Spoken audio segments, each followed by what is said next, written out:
Sika. Ya, ini kita sudah mulai on air nih, Vi. Oh, sorry. Kita lanjutkan saja ini ya, pembicaraan kita tadi ya. Jadi gimana Mas Heri? Karena ini kan kemudian kasusnya kan mengarah kepada penculikan, Ya. dan juga kemudian perampasan hak kemerdekaan tadi kan, kalau kata polisi. Sedangkan ada nyawa yang hilang di sini, dan juga perencanaan cukup matang. Ya, sebenarnya tadi sebelum on air ini lebih menarik ya. Iya. Sayangnya publik nggak tahu apa yang kita Di bicara. cut off tadi ya. Oke, tapi begini, saya menjelaskan sedikit dulu ya. Ya. Ada teori yang kita sebut sebagai teori kalkulasi. Apa Kak? Teori kalkulasi itu ketika seorang dia melakukan kejahatan, dia yakin bahwa tujuannya tercapai, dia pilih target yang memungkinkan untuk dia lumpuhkan atau dia katakanlah mengikuti apa yang diinginkan. Ya. Itu suitable targetnya pasti jelas di sana. Teori kalkulasi ini menyandarkan pada rasionalitas. Pada hakikatnya kan orang itu pasti menggunakan alam pikirannya tadi ya. Yes. Bahwa akal pikirannya mengatakan ini pasti sukses ini. Sayangnya kejahatan ini canggih nggak canggih kita sebutnya. Canggihnya belasan orang gitu yang terlibat, bahkan ada oknum di dalamnya. Dengan keyakinan itu dia mengatakan bahwa nggak mungkin kejahatan ini bisa terungkap begitu. Dibuatlah cerita, narasi dan lain sebagainya yang dibangun di sana. Ya, padahal tadi juga kita dengarkan dari pihak penyidik Polda Metro Jaya, Pak Ronald ini dia mengatakan ya bahwa ada dua opsi tadi. Dua opsi yang dilakukan sebelum akhirnya mengeksekusi orang tersebut. Satu, sepanjang dia mengikuti, kooperatif, maka tidak dilakukan apapun bahkan mungkin. Opsi pertamanya itu mungkin. Kalau dia melawan, ditekan dulu, disiksa dan lain sebagainya. Kalau mengikuti, selesai. Tapi kalau tidak mengikuti, berarti tujuan dia tidak tercapai, baru dilakukan upaya bahkan menghilangkan nyawa tadi. Kalau kita tarik dalam konteks... Boleh saya interupsi dulu nggak dikit? Kenapa dalam sebuah kejahatan, ini mungkin ke Mbak Hanifah, tapi nggak apa-apa, Mas Heri juga bisa menjawab juga mungkin. Kenapa bisa muncul ada dua opsi? Nah itu yang mau saya kaitkan tadi. Sabar dulu nih. Tenang. Jadi saya yang salah. Kalau bicara tadi kan pasal penculikan, sementara yang kita ketahui itu ya, pasal 328 KUHP di mana menempatkan seseorang di bawah kekuasaannya untuk disengsarakan. Kira-kira begitulah bunyi pasalnya. Dengan maksudnya jangan lupa. Jadi dengan maksud ini kan berarti ada kesengajaan. Nah kalau dengan kesengajaan bisa saja ditarik maknanya bahwa ada preparationnya juga. Dengan yang mengumpulkan orang, bahkan ini rapi sekali jejaringnya kan. Ada tadi kata Mbak Hanifah, ada eksekutor lapangannya, ada mastermind-nya, dan masing-masing punya peran. Rapi itu kita lihat dari beberapa klaster yang dibentuk. Kalau kita melihat dari konteks tadi, ada jeda untuk bahkan menyiapkan dua opsi itu menurut saya sudah ada waktu berpikir yang cukup matang, sangat matang bahkan. Dan mengapa tidak bisa kita dorong ini sebagai pembunuhan berencana? Karena kan itu bagian dari perencanaan gitu, Mas. Karena jangan sampai kita terlihat hanya melihat unsur dari bahwa ini diambil dulu orangnya, di bawah penguasaan dia, disiksa dulu, baru kemudian meninggal, kan begitu. Padahal jangan-jangan target utamanya itu, begitu. Nah ini yang memang jadi perdebatan karena unsur pasal itu kan nggak menjelaskan detail seperti itu. Kalau misalnya target utamanya itu, tidak perlu ada opsi kedua, dua opsi, langsung opsi dua saja dong. Kayak gitu. Cuman kan tadi dia ingin katakan seakan-akan, ini kalau kita lihat rekening dorman ini kan, rekening tidur yang tidak ada mutasi aktifnya, rekening pasif. Dalam kurun waktu beberapa berarti kan dianggap bahwa ini kejahatan yang paling aman sebenarnya. Seakan-akan kejahatan tanpa korban, karena korbannya nggak tahu. Tidak akan diketahui dalam waktu singkat ya. Cuman dia nggak canggih. Apakah hanya harus lewat kacap mendapatkan data tadi? Saya tidak bermaksud mengajari untuk melakukan kejahatan yang lebih canggih ya. Tapi setidak-tidaknya cara berpikir jangan terlalu sempit, bahwa kacapnya yang punya otorisasi, kemudian dia pasti tahu semua datanya, sehingga kalau dia tidak dapat dari dia, ya tidak ada pilihan lain. Harus dibinasakan, kira-kira begitu. Padahal kalau berpikir yang lebih... opsi satu, Mas Heri. Ya? Tapi kan ada opsi satu. Kan harus dibinasakan, kan begitu? Betul. Tapi ada opsi satu. Sekarang begini, kalau kita kan nggak tahu. Apakah itu alibi semata atau bagaimana? Apakah yang kemudian disampaikan ini benar adanya, atau mereka karena sudah saking canggihnya, sudah merekayasa lagi. Juga, ya? Mereka saja bisa merekayasa kasus ini. Jadi kalau kita ketangkep, kita pakai opsi ini lagi. Gitu. Mereka saja bisa merekayasa kasus ini sedemikian rupa sehingga ujung-ujungnya dikaburkan ke arah penculikan. Kenapa nggak bisa membuat opsi tadi? Jangan-jangan ini juga sudah dipersiapkan dari awal opsi tadi. Jangan-jangan, karena bicara tentang, kalau saya bicara hukum pidana tidak kriminologi ya, ada bicara tentang presumption. Presumption itu asumsi juga, ya kan? Tapi asumsi yang ditarik ini adalah lebih tinggi. Karena sekali lagi si korban udah nggak bisa membela diri masalahnya. Yang hanya tahu adalah pelaku dan Tuhannya saja nih, masalah fakta materialnya. Maka menurut saya opsi itu juga harus terbuka masih. Tidak hanya sebatas karena dia diambil kemudian diculik, tapi hakikat dari penculikan itu kan ada timingnya tadi ya. Betul. Ada waktu bahkan dia menunggu, dia mengikuti surveillance. Buat apa kalau itu nggak direncanakan? Betul.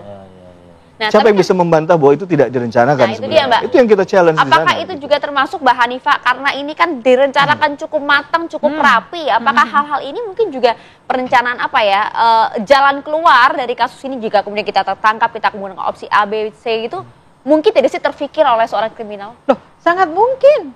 Dengan ini kan gini ya, kalau tadi menyambung Pak Heri tadi, yang disampaikan Pak Heri kan ada rational choice. Ya. Rational choice-nya itu ketika plan A. Plan A adalah ketika dia bisa memberikan approval, kita lepas gitu ya.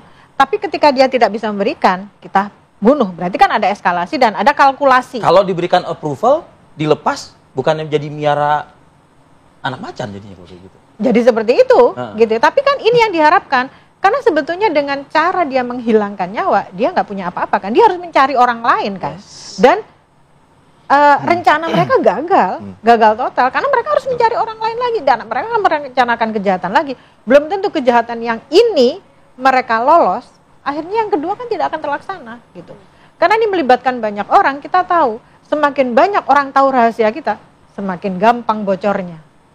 Apalagi ini kejahatan. Oke, Mas Heri, saya kembali ke Anda lagi. Nanti Pak Reonal juga ikut nimbrung juga ya, Pak Reonal ya. Artinya dengan melepas dia meninggalkan di pinggir jalan begitu ya si korban ini dengan alasan katanya ini sepertinya masih hidup, tidak mati seperti itu. Ini bualan belaka berarti seperti itu. Ini adalah ucapan dari opsi tambahan yang tidak diangkat ke permukaan. Ya, saya memang hanya belajar hukum, nggak belajar ilmu nuansa kebatinan seseorang. Gitu, ya. Suasana kebatinan saya sama sekali nggak tahu, Mas Fadil. Tapi sebenarnya semua opsi masih terbuka. Karena tadi bahkan dalam hukum acara pidana seorang tersangka tuh boleh loh membela diri dengan cara berbohong. Iya. Dengan cara berbohong diperbolehkan. Kemampuan penyidik lah. Iya, tapi itu pun ada konsekuensi logis dan yuridis. Kalau dia bohong kan berbelit-belit, nanti disebut tidak kooperatif, jadi bahan untuk memberatkan dalam persidangan. Tapi sepanjang ini belum masuk persidangan, kan masih boleh saja, ini dulu, gitu ya? masih boleh saja dia lakukan apapun. Dia bilang bahwa dia bahkan menemukan itu sebenarnya masih sehat kok gitu. Kami tidak menyentuh sama sekali. Saya nggak tahu ini mungkin ada tim lain yang mengeksekusi.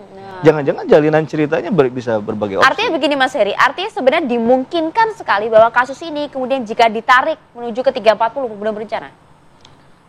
340 ya. Tadi kalau kita menganalisa dari detail per detail, kita syakwa sangkanya tidak hanya apa yang disampaikan oleh mereka kemudian kita terima sebagai suatu kebenaran hakiki, absolut, maka tentunya ini bisa berkembang. Kita tidak memaksa mengintimidasi pihak penyidik, itu bagian opsi penyidik. Tapi ketika diberikan ruang untuk berpendapat, ya tentu opsi-opsi itu sangat terbuka. Tidak perlu yang pasti penyidik sudah profesional ya, lah. Betul, yang pasti dalam hal apapun kita tidak bisa menyandarkan pada satu keterangan saja kan. Betul. Mungkin keterangan yang dibangun di awal demikian, bolehlah diterima sebagai kausa prima awal. Tapi bukan berarti itu kemudian tidak ada perubahan. Bahkan last minute saja bisa berubah.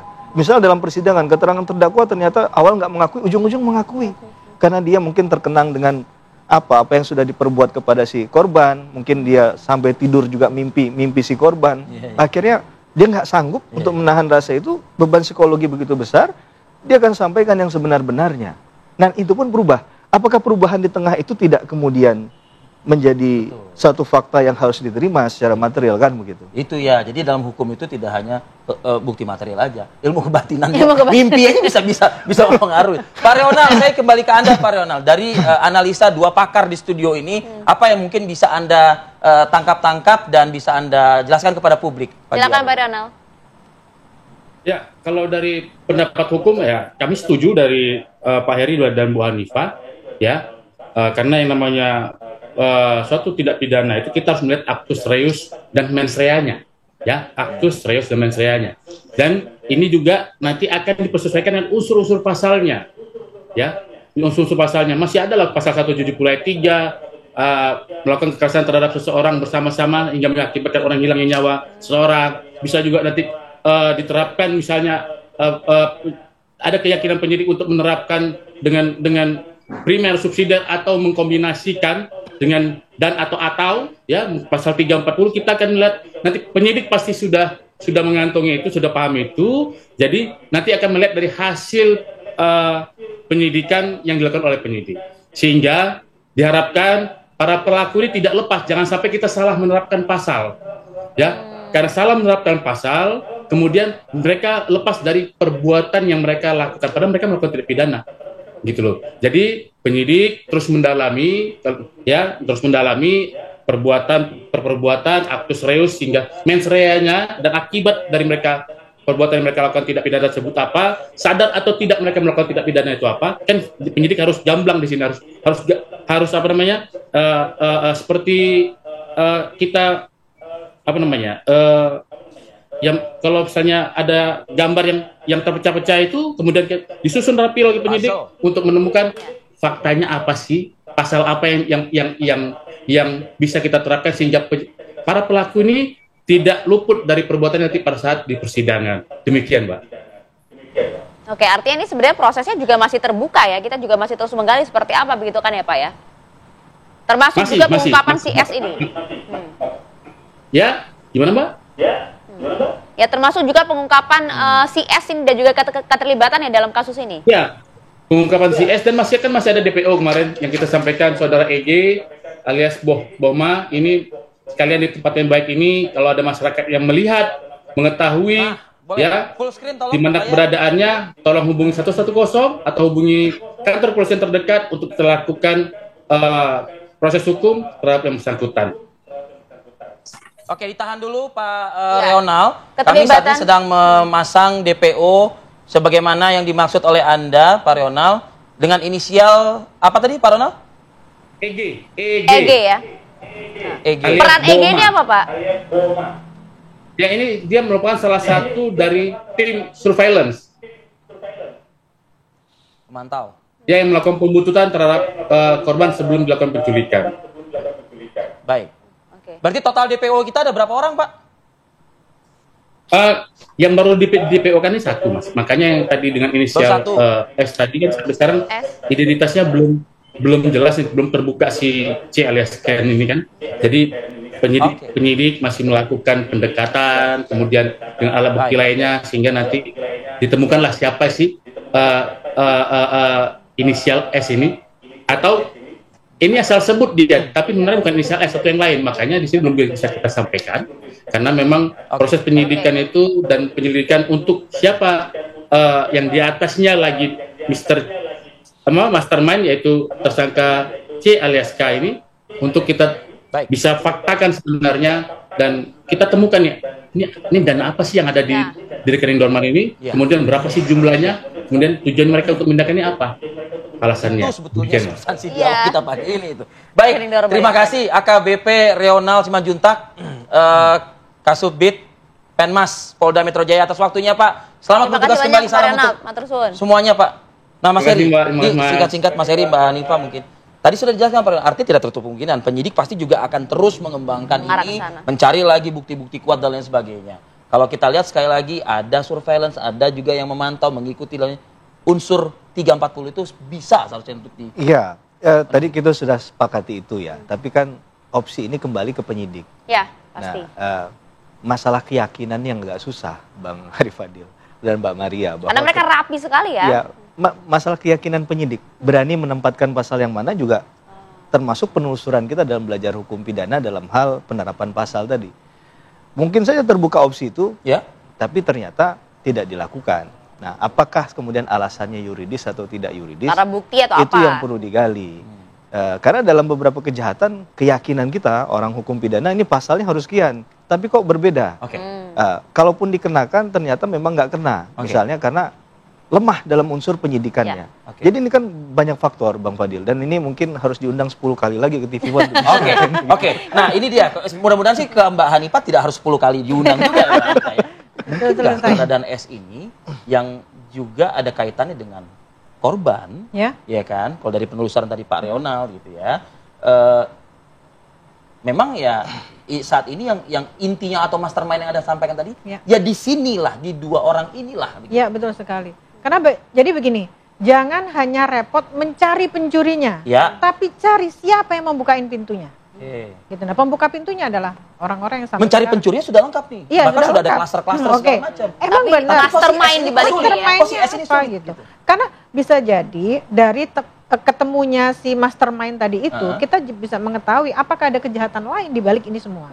Karena ini yang diinginkan ada dana yang besar. Pasti semua Ada dana sudah besar. pasti sudah dipelajari. Kan di kriminologi itu namanya kejahatan itu dipelajari. Iya. Bahkan cara berpenampilan kita ketika mau melakukan kejahatan itu kita harus selalu memperbaiki diri.